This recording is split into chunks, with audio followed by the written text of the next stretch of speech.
What's up, Internet Land? Zacham's Prime, aka Zacham's Prime, here with another Transformers video review. Today, the figure we're taking a look at is the Transformers Legacy Metalhawk.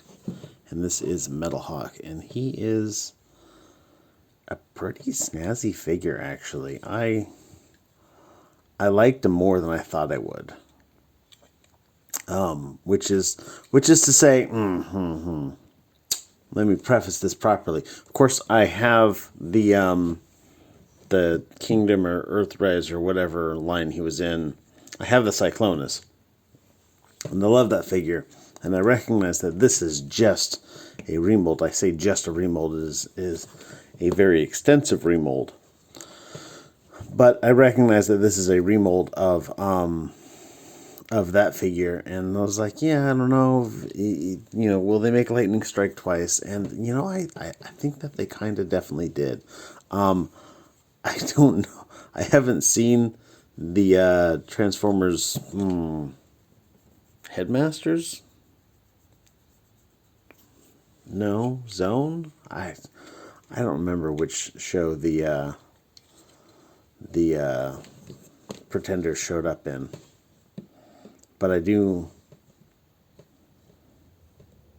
No, I thought I had it for a second, but I don't.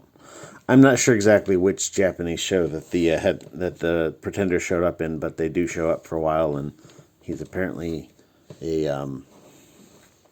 well-known character from that. Interesting that the other, I think all of the other Pretenders that we've had in this current line, are depicted with their shells as their robot modes, and this guy is depicted as his Corebot as his robot mode. So, but anyhow, yeah, he's a snazzy looking figure. Like I mentioned, he's an extensive remold. The only parts on him that are exactly the same are the thighs and hips, the upper bicep, the shoulder assembly, the wing, just this part here, this where there was a flap on Cyclonus, now there's a new part put in that includes this. These panels here on the back of the leg and the feet, the hands, I think that's pretty much it. Also, one thing that I didn't notice until I hit start on my camera is that actually these parts here, and this makes perfect sense, they're molded. They're probably come off the same sprue as the wings, and maybe the feet. But they're actually molded in red, and I didn't even notice till I looked at the side of that and saw that there was a red on the inside of that porthole there. But, yeah, it's a good looking figure. In terms of accessories, he comes with a sword, which it's got a handle that he can hold in his hand. Plus, it's got a little port here that you can plug onto a 5mm connection. Does that turn when it goes in there? It feels like it's rigidly locked to one position. Huh. It also has little tabs here, but that's for alt mode. I'll show that off when I get into alt mode. And then he comes with this little dual blaster thing, which I suppose you could hold as two blasters, but I think that it's really meant to be held as one singular blaster, and he can hold that in his hand. And it looks like a tiny little airplane or something. And it's all right. It's all right. Molded in gray plastic, no paint on it. So this figure is actually fairly minimal when it comes to paint. Like I mentioned, there's paint on the upper shoulders. There's paint on this insert in the wing. Paint on the face. Little details here. Silver, red. Red for these tail wings. This piece is molded in gray but painted blue. And that's basically it. The yellow plastic does not... I don't know. I guess nobody could have looked at the gold plastic of yesteryear and been like, nope, that's going to all crack in 10 years. But it doesn't seem to be the type of plastic, you know, brown and gold plastic that they've had that destroys itself eventually. So maybe this will last quite well. But anyhow, in terms of articulation, his head is on a joint which is extremely limited, unfortunately. He can, well, he's got a little ball joint here, so he can look left and turn his head all the way around. But like, no, you've got this much movement, but it's, I don't know if I would classify that as, you know, articulation or just as incidental movement. But his arms will go all the way around, come out for the full tree pose. Still have that nice little doohickey from, you know, Cyclonus. 90-degree bend of rotation here. You got a bicep joint. Arm goes in, or hand goes in and out due to transformation. It also has a wrist swivel, which is nice, very nice. Waist joint here. Leg goes that far forward, that far back. Comes out for the full Van Damme. Thigh swivel. He's got the same sort of knee joint that Cyclonus has, which means if you bend it all the way, you will be exposing this big old hollow, big enough to fit a gummy bear in. Jeez.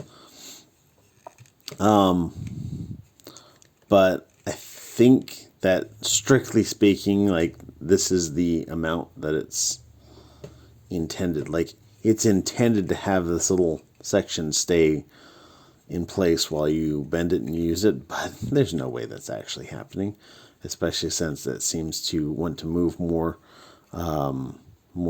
readily than the actual knee joint. So we'll call that an unintended double jointed knee, in which case, nice, double jointed knee. Ankle articulation has got a little bit of forward motion and some tilt, and that's all she's got for, I say she, that's all he's got for articulation. All in all, it's a good looking figure, and it poses as well as it should, I think. But anyhow, transformation is basically the same as the old Cyclonus figure again. No big surprise there, being a remold. So we're going to fold the hand in, bring this out like so. There's a tab and a slot there. That'll do like that. Do the same for the other side. Tab in the slot.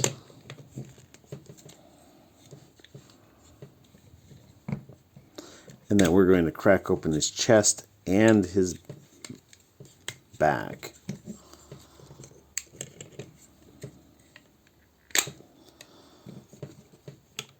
And you're going to rotate this around and then bring out this little nose cone and then close it back up.